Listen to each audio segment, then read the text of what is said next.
Hello. I'm going to attempt to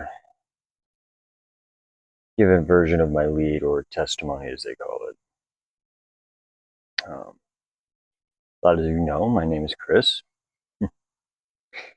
I am a recovering addict who is currently living in sobriety. My most recent sobriety date,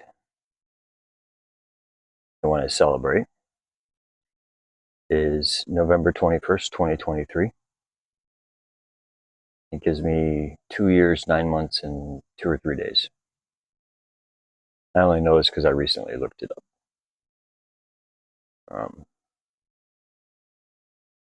I'll try to keep this somewhat brief. There's quite a few things, and I'm not going to go into nitty-gritty details because they're not necessarily relevant.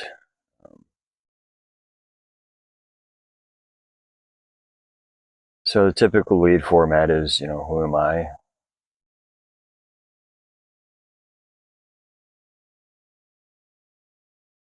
And how did I become or realize I was an addict? And then how did I recover? And what am I doing to stay sober or living in sobriety now? So we'll start with who am I? As I already gave my name and everything, I'm 50 years old.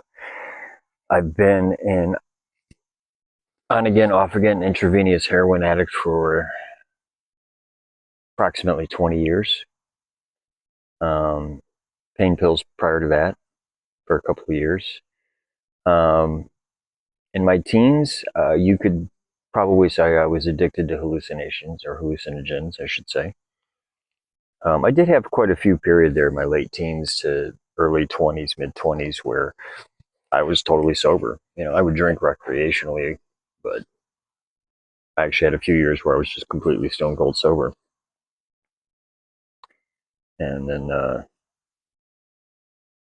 found opiates.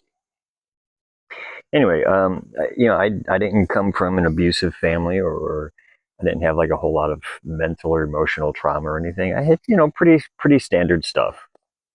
My parents got divorced when I was in my teens, but I think as I've stated in previous videos, they actually ended up having a better relationship after that anyway. Probably the most traumatic thing growing up was the fact that we moved every couple of years. And it wasn't even through my whole childhood. It was just very early on. Maybe my father going to prison for a couple of years. That hit pretty hard. But I have 3 sisters. I have no brothers.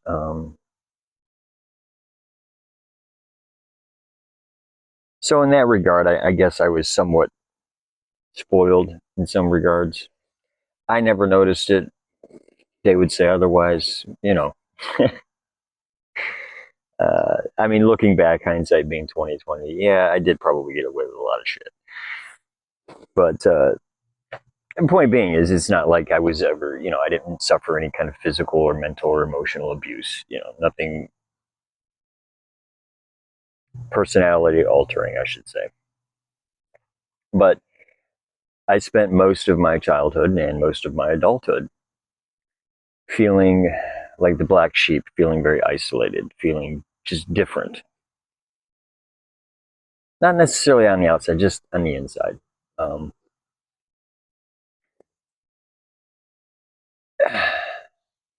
it didn't seem to matter what I did, I couldn't quite shake that. Because my father was in the military and we did move around, I did learn how to become a chameleon relatively early. You're on a base for a couple of years, you move to a new base. Well, you have to get all new friends, all this other stuff. So I learned how to adapt to crowds and rooms pretty quickly. I learned how to put those masks on and off. And, as we all do to some degree or another, we've all been through high school. Yeah. And never really totally felt like I truly fit in. I had moments, I had periods, but just always felt kind of right on the on the outside on the border, just different somehow. Um, looking back, I can see where even in, as early as 10 years old, I had addictive personality traits. I would get consumed into my hobbies, whether it be video games or learning how to program. Um, actually taught myself how to program when I was that young. To D&D, to you name it, to, once I discovered hallucinogens, hey, here's a great escape.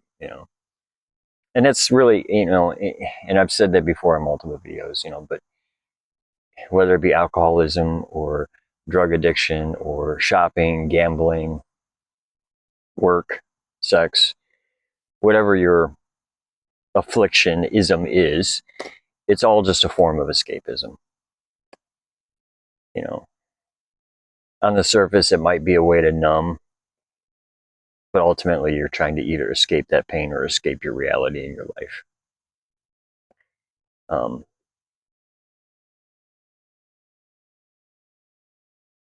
I tried to embrace that feeling of eccentricness, weirdness, whatever title I put on it at the time. And it worked at times. But it also, a lot of times, left me wanting, um, lonely, feeling unloved, a lot of things. Um,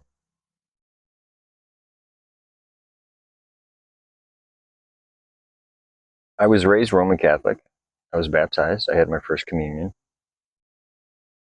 Um, Shortly thereafter, my mother allowed us to make our own choice as to whether or not we wanted to pursue that particular religious doctrine. Um, and like my sisters and fellow friends, being a rebellious teenager at the time, of course I strayed from that. I went and read and explored a lot of other things. Um, it's not super relevant at the moment. It will be later. Um, I never really struggled achieving things in my life. I was very, very smart. I still am. Probably too smart for my own good, actually. Um, and this caused some problems in my high school career. I was literally bored to tears. And teachers didn't know what to do with me. I was a kid in third grade who was sitting there designing lasers that would literally function, and the teacher was like, I don't know what to do with them. I had a teacher tell my mom very early on that I was too streetwise and mature for the other students as well. So that was another issue. Um, yeah, and unfortunately, I should have latched onto that and embraced that, and I could have easily excelled through my educational period years. But I didn't. I rebelled because it made me stick out even more than what I already felt I did. Um, and as every good teen out there, I discovered, your typical run of the mill drugs and alcohol, marijuana, alcohol, this kind of stuff. Um, my best friend was, looking back now, I could say he was a functional alcoholic by the time he was 16, um, which ran in his family, you know. Um, the important part there is I didn't really have a whole lot that stood out through my childhood or my teens that you could pinpoint and say, oh, this is why this happened. I never, there was never a singular event or anything like that. It was a pretty normal run of the mill childhood. I got picked on and bullied in school like everybody did. I was a scrawny little dude with a smart ass mouth. um, and a very quick wit.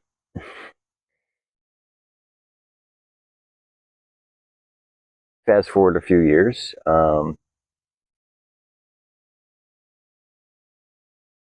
At some point along the lines, I started having dental issues. And this is when I discovered, pain medication and opiates. Just a poor genetics. But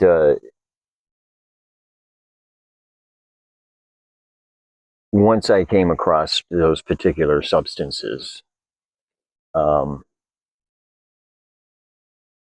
like many addicts and alcoholics out there, it was one of those things where, once that first time I got a real good opiate buzz, you should say, I finally felt at ease. I felt relaxed. I felt comfortable in my own skin. At least that's how it appeared to me anyway. Granted, it's because I was very, very numb. Um, and very quickly I latched onto this.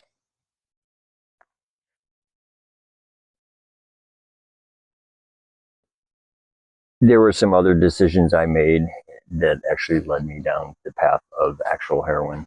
And that was, there were some people who were near and dear to my heart who had stumbled upon the same affliction.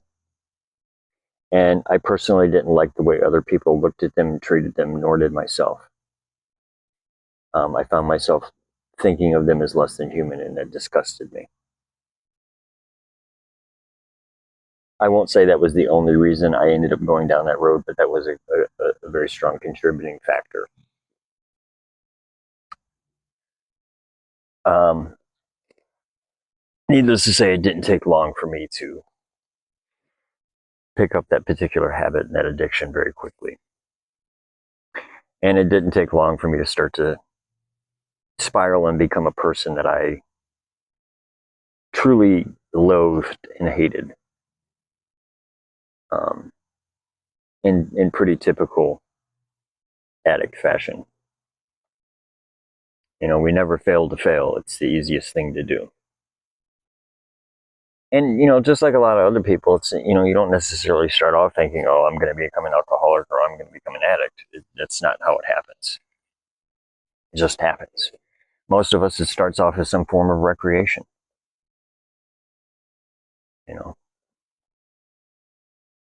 It took me quite a few years to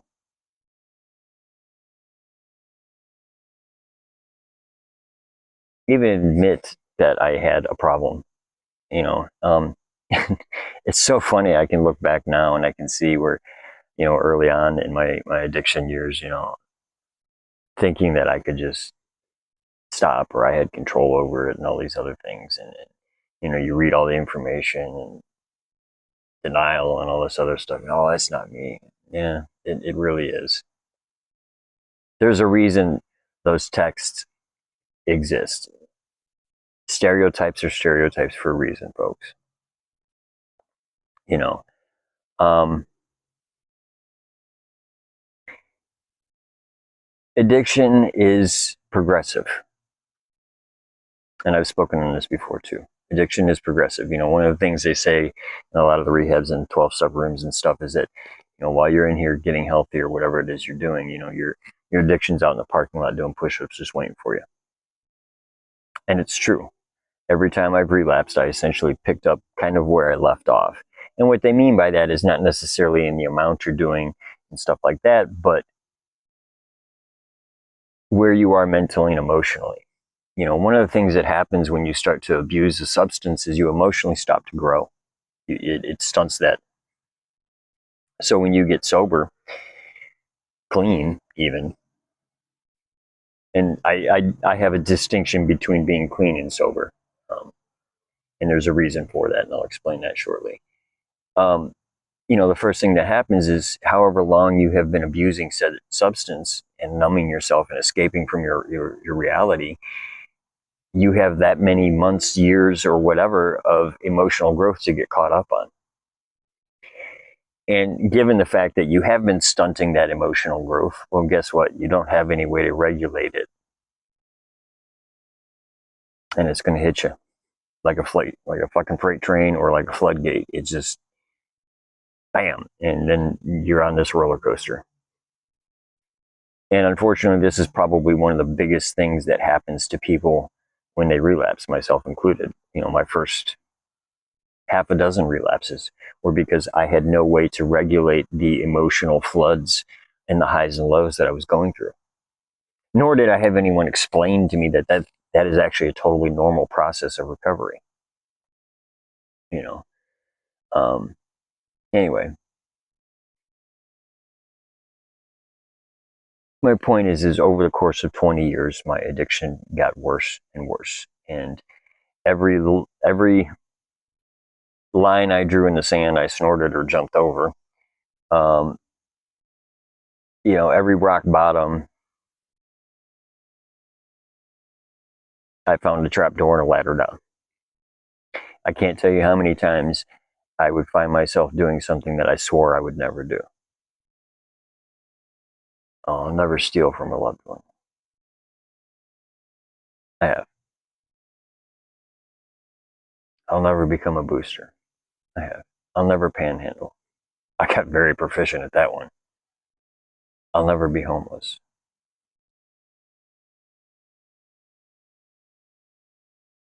Technically still am.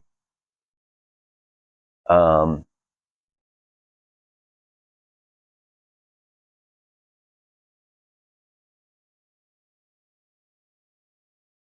and that's what happens. You fall into this cycle where you numb and you escape from your reality, and then you end up, you know, you did things to achieve that, and things while you were under that influence. And you wake up the next day, and of course you remember, well, you mostly remember them, but there's a part of you that knows, and you feel horrible for that because on a very deep level, it's like you're betraying yourself. You know, we try to lie to ourselves. You can't truly lie to yourself. You can convince yourself of a lot of delusional fucking bullshit. Trust me on this one. But deep down in your heart, you know when you're lying to yourself. And so, yeah, I spent 20 years lying to myself. You know, my first few rehabs were, you know, because my parents begging and pleading me to go get help. And okay. And at that point, I was convinced that, oh, okay, if I could just get through the withdrawal, I'll be fine. Yeah, it lasted about 10 days. First time. Next few rehabs, I knew I was going to relapse the minute I walked in the door. It's what they call a reservation, you know. And it got progressively worse. You know, I have seen and been involved in some extremely traumatizing violence. I've been pistol whipped. I've had guns pulled on me 6 or 7 times. I've been shot at. I've been stabbed. I got punched in the face with a box knife. Um, I've known in excess of 200 people who've died from overdose. I've seen people die. 1 or 2 of them were literally in my arms. I've also saved over 30 people too. Um, I've sold myself, something I swore I'd never do. I have.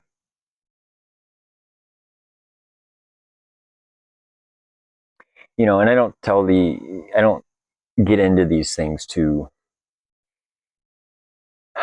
it's not like a resume. I'm not trying to compare. I'm not trying to boast. I touch on these subjects and I won't go into great detail on those because it's not necessary. Needless to say, these are all lines in the sand that I swore I would never cross, and I did. Quite easily, actually. I say that as an example of how far gone I was.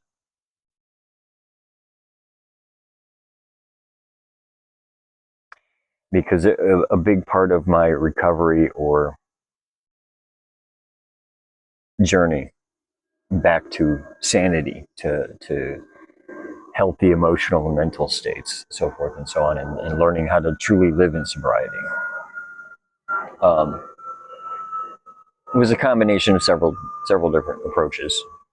Um, for a long time, I used to think that I could just outthink this thing. Like I said, I'm a very intelligent person. Um, you can't. Part of it, you do have to do some thinking, but not in the way that I was, not in the approach I was. I was thinking I could outsmart the 12 steps, find the loopholes. No, you can't. um, I've actually had close to a decade of interrupted sobriety in the last 20 years. My previous stint before this one was 4.5 years. And I was extremely secure in my sobriety at that point. Was involved in a very free and loving relationship, the love of my life. To this day, I would still take a bullet for that woman. Um, and if she happens to watch this, I have no malice or ill feelings towards you either. Um, I don't blame her at all for what happened. She was protecting herself from me, rightly so. Um, but something happened. I heard one time that people always say you rise to the occasion. No, you rise to your training. You rise to what you're prepared for. And a situation happened that I wasn't trained or prepared for. My mother had a severe stroke, and I wasn't prepared for that at all, um, because it changed her overnight, and it was very hard on my whole family. It really was, and I got overwhelmed, and I checked out. And and this is what I mean by addiction is progressive. My last relapse lasted 11 months. And in that 11-month period, I did more damage to myself and to my life than I had in the previous 8 years or so, maybe 6. I was hospitalized 3 times. I remember 2 of them. I was in a hospital for 3 days. I have no memory of it at all. None. I suffered from over 40 different abscesses. My legs are riddled with scars. It looks like I got in a gunfight, and lost. Um, I had approximately 30 overdoses. 2 of which I was actually attempting suicide. Um,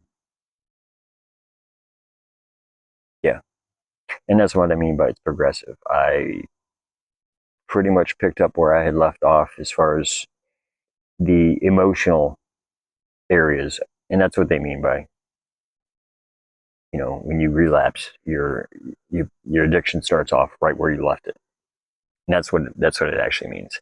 And then very quickly it'll escalate to where you left it actually physically. You'll go back to doing however much you were doing, and so forth and so on. Yeah, the one time was very memorable. And before I get into that particular story, um, I never necessarily had the resentment against God like most people do. And I'm just going to use that word for a convenience factor. Um, a lot of people who come into the rooms and rehabs, they have a resentment against source, the universe, due to some perceived slight. I didn't necessarily have one of those, but I had my own set of beliefs per se. And I definitely had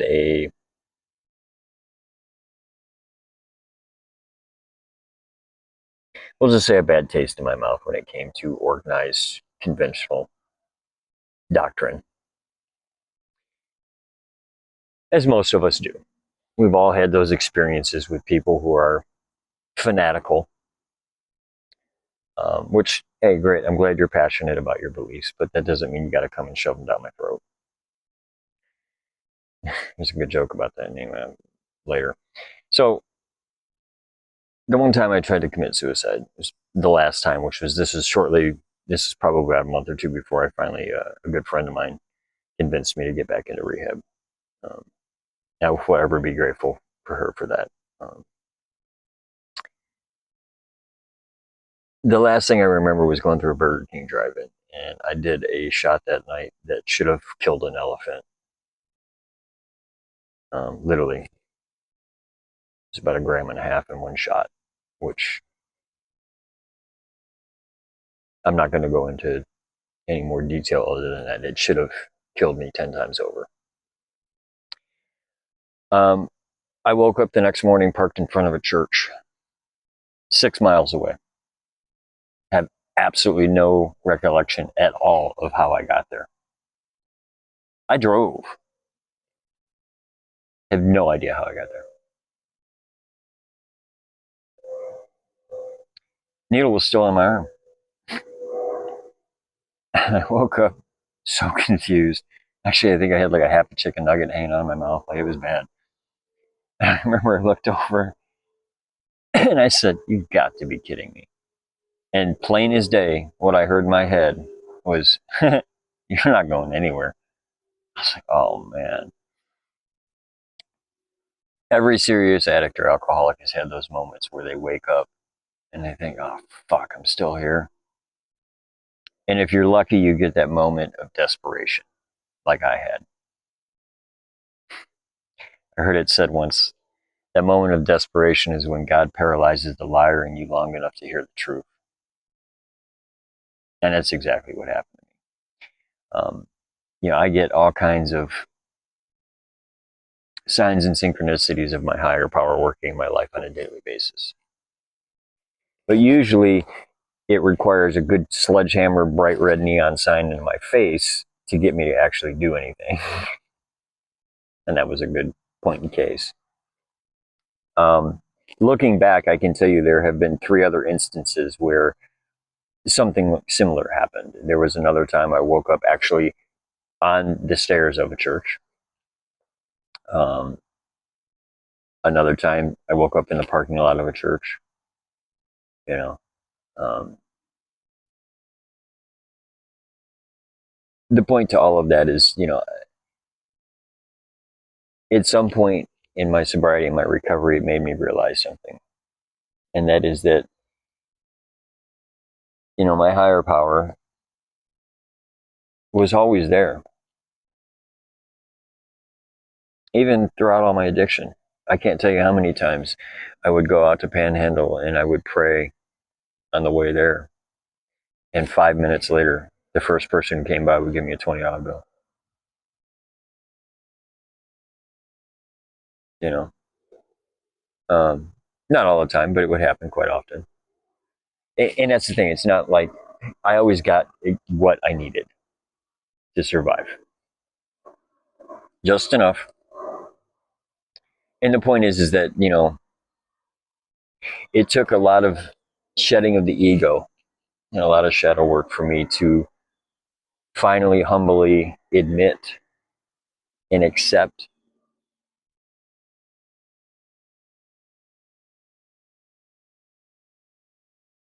that there is a higher power, and it was definitely looking out. Um, I have since then come to the realization that probably for the purpose of these videos and this testimony, I did a lead at the last rehab I was at. This is almost 2 years ago now. I actually recorded the audio. I believe it's in my community tab. And I have gotten more compliments and more people telling me how it has inspired them to get sober than I ever thought. Even the videos on my channel, it's almost 20 people now. I think it's 19 or 20 people have contacted me privately or whatever and have expressed thanks and gratitude for putting these videos out and putting my story out there, um, because it has inspired them or somebody, one of their loved ones, to get sober. And so for that, I'm grateful. And that's one of the things that I've definitely had to embrace and had to learn. A lot of us, we struggle with the why. You know, why me? Why did I go through this? Why? It's human nature. We want to know why.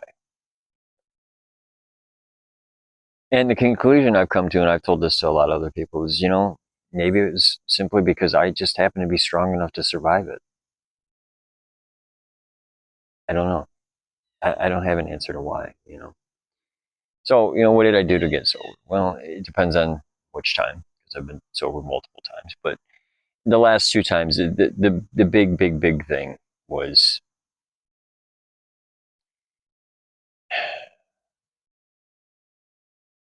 truly surrendering. And it's such a hard thing to grasp, because it's one of those decisions you have to experience in order to truly explain it. And in that regard, it is a form of self-love. Okay. And what that means is, the last time I had a long stint, I was so, and anybody who's ever been in the rooms for a while has heard this saying, I was sick and tired of being sick and tired. And it's true. I was beyond sick and tired. I was so exhausted, I couldn't even think or make decisions for myself anymore. And for that, I'm grateful, because that's what I did. I went in there, and, for the first 24 hours, I was thinking, okay, I'll spend 90 days, this and blah, blah, blah. I'll get cleaned up, I'll get sober, I'll figure out work, this, and I'll get the fuck out of here. I ended up being there for 10 months. Very quickly, I made the decision, and this was probably one of the best decisions I ever made in my life, was to let somebody else make some decisions for me. And it's really, I was just so exhausted, mentally, emotionally, and spiritually. I was just completely gone. I had nothing left. And so it was easier for me to just do what I was told to do, go to the classes. And instead of constantly being in my own head about, oh, I don't want to hear this shit, I don't want to, I just let all that go. I was too tired to even be pissed off. And I was just like, you know what? Just take a vacation from yourself for a little while. Seriously. And that's what I did. I put me in the corner and I said, you need to chill the fuck out and sit down. Because that's what, you know, God and the cops and everyone else have been trying to get you to do for 20 years. It's like I used to say, I didn't get arrested, I got rescued more than once. And it's true. Actually, I think the last time I got arrested, I was actually grateful for it. You know, um, so that's initially what happened. The first good chunk of sobriety I'd had. It was the longest stretch, was 4.5 years. Um, and that was kind of the first linchpin. Um, was learning how to just throw the towel in, man. I used to see guys all the time. They'd come in and they'd talk a great game, say all the right stuff, know all the little catchphrases, know the prayers, know the 12 steps. Sounds good. And I'd sit there and I'd listen. And, at one point I would ask them same question I asked myself. Who are you trying to convince, us or yourself? You know, um, it's this weird thing. It's, you can talk the talk, but there's a difference between talking the talk and walking the walk. And I wish I could give you an example of a time, an event, a meeting I went to, whatever it was that just made it finally click.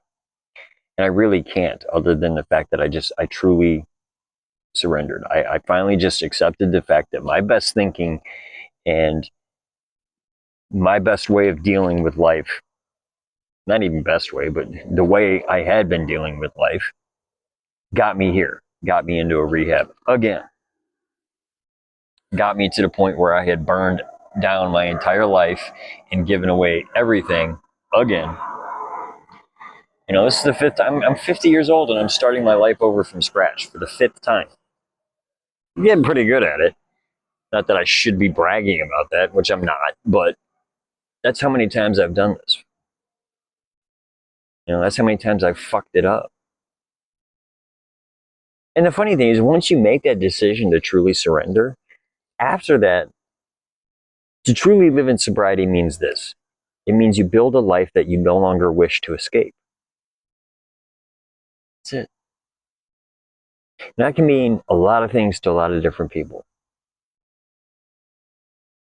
I think for me, and I think this might be true for a lot of other people. I can't speak for everyone, obviously. But for me, what that really meant was I stopped being afraid of who I actually was in my heart. I decided to stop hiding. I decided to stop conforming. I decided to stop comparing myself to others. I decided to stop going, well, I don't have A, B, and C, and D, therefore I'm not worthy or valuable or whatever. I stopped doing that. I stopped allowing other people to dictate my value and my worth.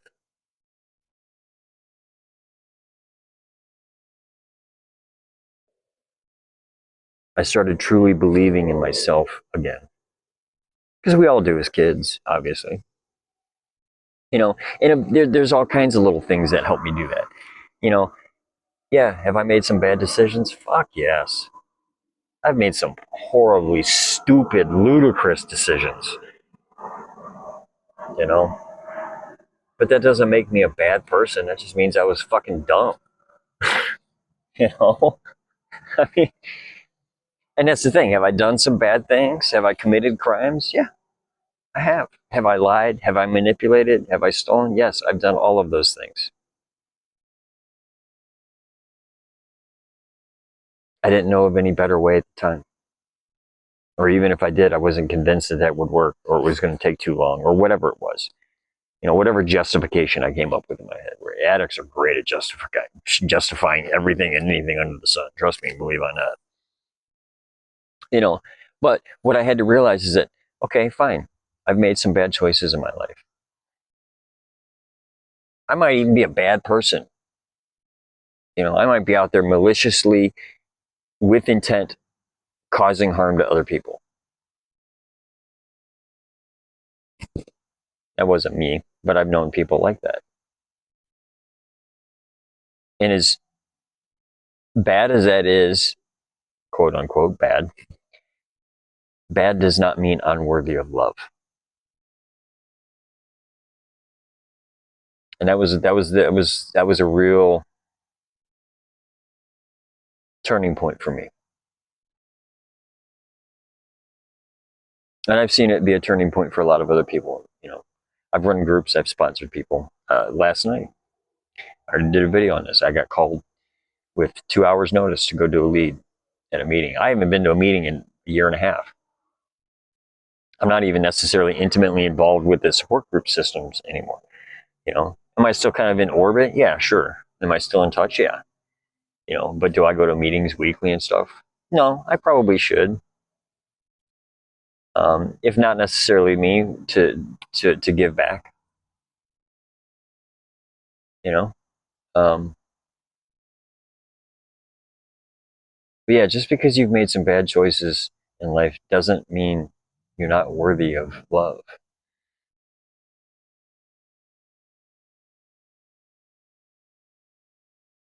Specifically,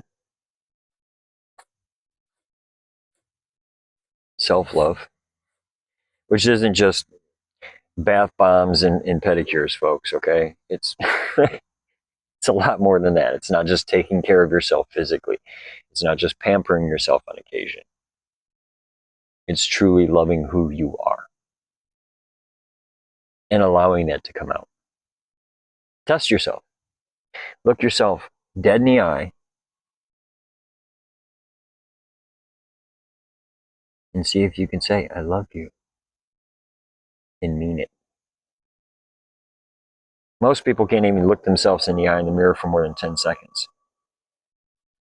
Try holding it for 30 and then give yourself a true I love you with no doubt in your mind, no doubt in your heart. I think you'd be surprised. Um, so, you know, I did the routine of the 12 step initially. I got a sponsor. I went through the steps. I did my fourth step, which I recommend you do a fourth step almost every year. Um, that's the step where you take accountability for resentments, real and imagined, against people, places, and things. And that means everything.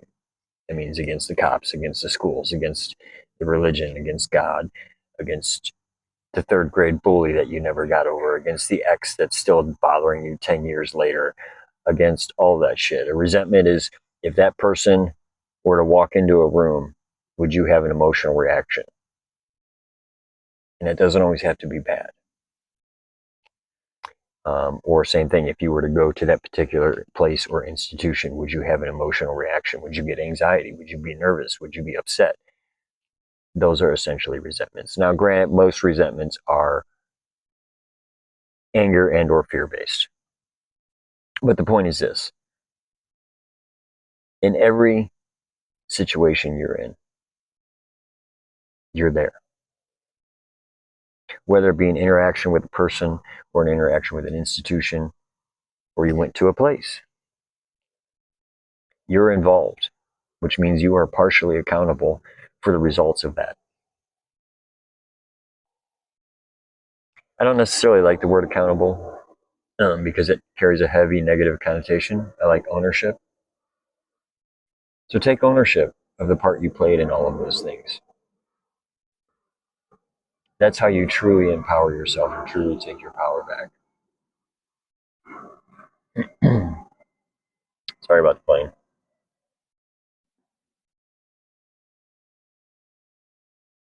So yeah, the 12 steps got me quite a ways in my sobriety. And at the end of the 12 steps, they say that you will have a spiritual awakening, um, and it's true. The 12 steps essentially disarm and move the ego aside long enough for you to actually start to have or start to build a relationship and conscious connection with your higher power, the divinity within all of us. Once that started, then it was a matter of tackling some of the deeper rooted layers. The shadow work, as a lot of call it. The self forgiveness, the self blame, the feelings of unworthiness, which comes back to self love. And ultimately, starting to embrace who I know I truly am in my heart. What do I do to keep me sober now? I do a lot of things, mostly things I enjoy. um, I stay humble. I stay grateful. I say grateful's probably not daily like I should, but at least several times a week now. And even that, I'm not perfect. I should get more into that. And the trick with having grateful lists that you either speak or write is try to find something new, at least one, if not three new things that you're grateful for every day, and not just the good things. It's easy to be grateful for the good things. Be grateful for the hardships too. Be grateful for the lessons they teach. Great example. Got my wallet stolen a month ago or whatever it was. Everyone knows what kind of a pain in the ass this is, right? Got to get a new ID. Got to get all my new cards. Blah blah blah blah. Well, lo and behold, I had no idea my license was suspended. So when I went to go get a new license, they're like, "Hey, by the way," I was like, "Oh shit!" So I was able to handle that. Thank God, without getting pulled over and getting my car towed and all this other crap. So was it Annoyance, yeah, but I'm also grateful it happened, because if it hadn't happened, I wouldn't have known that. I mean, who goes to the DMV or goes on their website, once a month to check to see if their license is still valid? Nobody fucking does that. Like, what? So yeah, be grateful for the hardships too.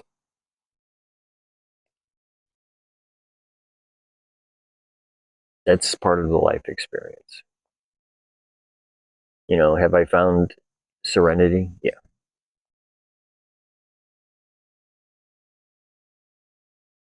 because I was finally able to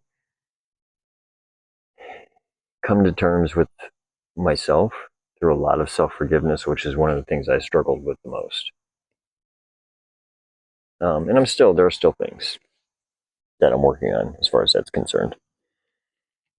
But once I started to obtain that inner peace through a lot of prayer, a lot of meditation, learning how to be grateful for a lot of things in life, and there's a reason for that. It is literally, it will rewire your brain to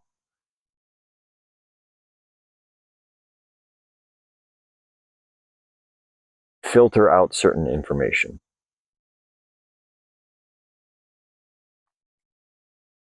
That which you seek, you will find.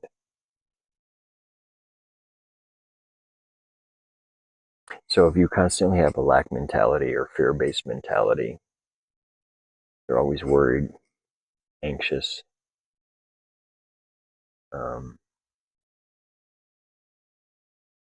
that's always what you're going to see in every situation.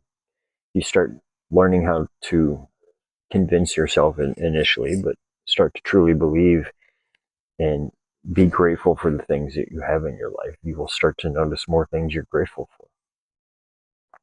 It's only a matter of time. You know, I pray a lot. I don't do prayers of supplication though. I try not to. What that is I don't say a prayer of, oh, please give me this, I want that, blah blah blah. No, a true prayer is a prayer of thanks. Thank you for this. Thank you for that. If you acknowledge that it's in your life already, it is. You'll find it.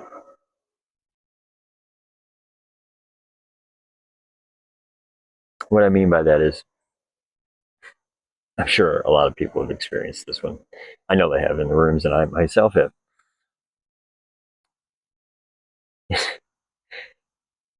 Guys will pray for people, excuse me. They'll pray for patients.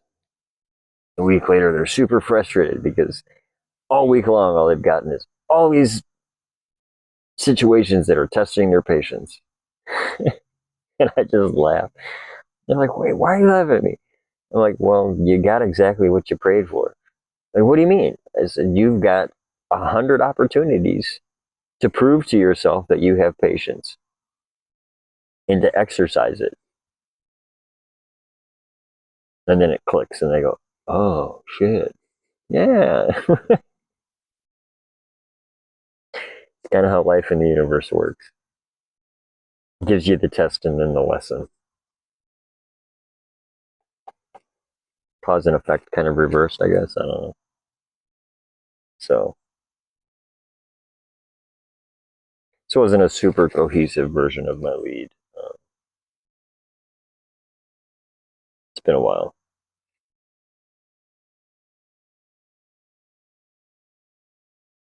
So, if you're new to recovery, first of all, the emotional highs and lows are normal. The insomnia is normal. The dreams are normal. Okay. As far as the emotional highs and lows, it usually goes in about a 90-day cycle, about every 3 months. And there are actual psychosomatic reasons for that. It's your brain chemistry trying to level out. On average, it takes about 2 years just for your brain chemistry to get back to what would be considered average or normal levels. And that's if you're on no medication. If you're a dual diagnosis, and I'm by no means a doctor, this is not medical advice, but this is based on personal experience. If you're dual diagnosis and you're on some kind of other, medication, whether it be antidepressants or mood stabilizers or sleep meds or something like this, yes, obviously it's going to take longer. Um, but that every 3 month cycle, that up and down cycle is very common.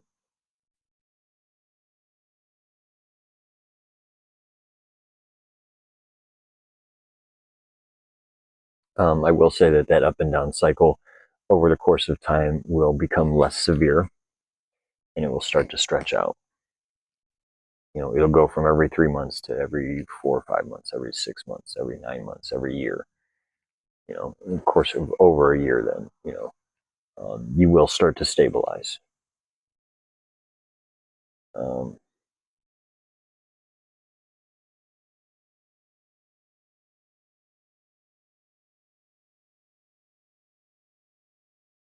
don't be embarrassed to tell on yourself. There is an alcoholic or an addict out there who's in a program, who hasn't had a craving, who hasn't had an urge, who hasn't had a reservation. I guarantee you. And most of us, we go into these programs and we think we're terminally unique. We think nobody's got the same problems as us. Nobody feels the way we do. Nobody thinks the way we do. There's a reason the first word in the big book, Alcoholics Anonymous, or Cocaine Anonymous, or Narcotics Anonymous, or even, I believe, the codependency book, Coda Anonymous. The first word is we. You're not alone. You really aren't. Great saying they have in AA is it's the only place you come in master and work your way up to servant. We've all had those thoughts. Everything would be great if everybody just shut up and listen to me. Yeah, sure it would.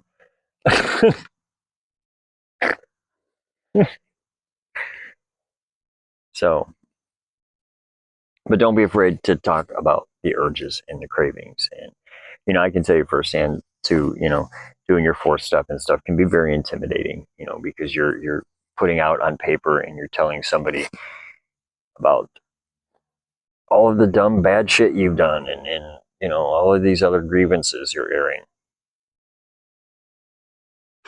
I promise you, there are people out there who've done worse and more of it. And it's not a competition. The point is, don't necessarily be embarrassed by the things you've done. Because trust me, there's somebody out there who's done it and worse. My first fourth step, I got done and my sponsor looked at me and goes, "That's it?" And I was like, "Well, yeah." And he's like, he kind of laughed. He goes, "Okay." I'm like, "What?" He's like, "That's what you were afraid of telling me?" He's like, "Man." And he starts telling me some of the shit he did. I was like, "Oh, damn. All right, never mind. I'm not that bad off." And that's my point. Trust me. Um, but just surrender to the process. Don't overthink it. Keep it simple.